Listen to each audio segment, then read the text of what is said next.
जय हिंद। इस बार जो है भाई भतीजावाद सुप्रीम कोर्ट में रहने वाले न्यायाधीश नहीं बल्कि जो राजनेता हैं, जो राजनीतिक पार्टियों में अपना पैर जमाए पड़े हैं, उनके द्वारा भाई भतीजावाद का एक जो है सबूत सामने आया है, जहां पे मोदी जी के कारनामों का पंचनामा जो है खुलने वाला है। क्या है पंचनामा, क्या है मोदी जी का कारनामा, सारी चीजें जो है डिटेल में बात करने वाले हैं।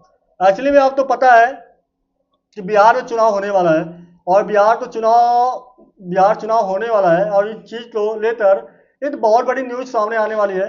न्यूज ये है कि मोदी जी ने या बीजेपी के द्वारा दो ऐसे एडवोकेट हैं जिनका जो है डायरेक्ट रूप से सुप्रीम कोर्ट में चयन हुआ है।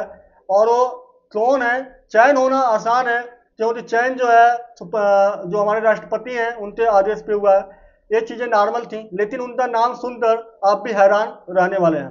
एक्चुअली में मैं जो बात करने वाला हूँ, ये आपके आज्या झा हैं और सत्या झा हैं। ये दो बहनें हैं, और जिनका जो है डायरेक्ट रूप से सुप्रीम कोर्ट में एडवोकेट के पद पे सिलेक्शन हुआ है, और इनका सिलेक्शन जो है केंद्र गवर्नमेंट के लिए हुआ है।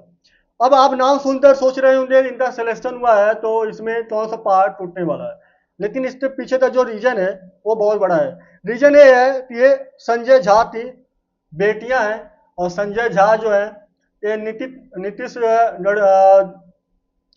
और जो नीतीश कुमार हैं, जो कि बिहार के सीएम हैं, उनके जो है बहुत करीबी राजनेता थे, लड़कियां हैं, उनकी बेटियां हैं। इसलिए जो है ये न्यूज बहुत ज़्यादा महत्वपूर्ण है। अब यहाँ पे आरजेडी द्वारा जो है ये मुद्दा सामने लाया जाता है, और आरजेडी का मानना ये है कि इस तरह से राजनीतिक पार्टियों द्वारा अब डायरेक्ट रूप से भाई भतीजावाद का चाल चला जा रहा है।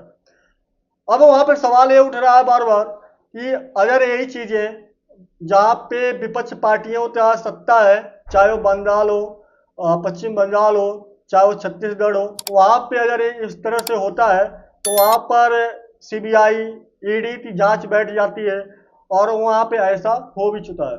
2022 में पश्चिम बंगाल में ऐसा ही कुछ मामला आया था, जहाँ पे ममता बनर्जी के ऊपर आरोप लगा था कि वो जो है अपने रिश्तेदारों को जो है स्थान देने का काम कर रही है, उन्हें जो है पद देने का काम कर रही है।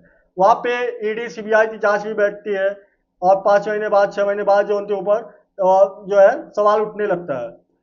अब वो इस चीजें जो है आज बीजेपी या जो मोदी गवर्नमेंट है इनसे भी पूछा जा रहा है कि आप ये किस आधार पे, या क्या आपने न्यायिक जो समीक्षा है,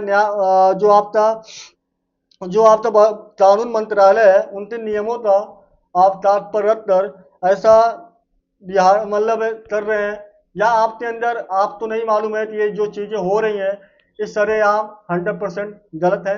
क्योंकि आज तक हमारे सुप्रीम कोर्ट में जब भी किसी न्यायाधीश का चयन होता है, तब तब जो है भाई भतीजावाद या कॉलेजियम सिस्टम को लेकर सवाल उठाया जाता है।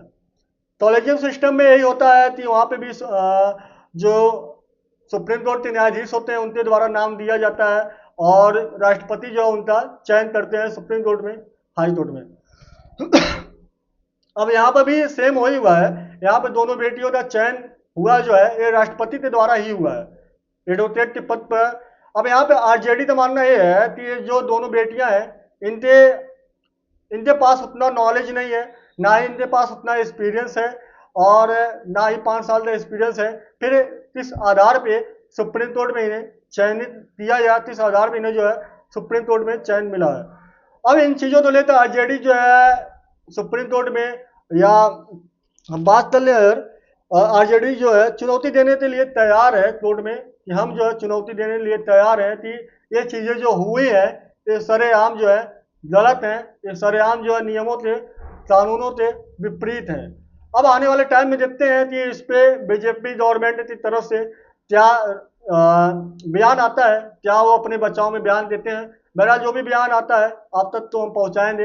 बहरहाल आप बताना, क्या इस तरह से चयन करना या इस तरह से सुप्रीम कोर्ट में चयनित करके भेजना सही है या गलत है? आपको जो भी लगता है तो आप लोग कमेंट बॉक्स में अपनी राय देना। वीडियो अच्छा लगा तो लाइक शेयर भी करना। पहली बार जुड़े हैं तो सब्सक्राइब भी कर लेना। मिलते हैं नए वीडियो में। जय हिंद, जय भारत, वंदे मातरम।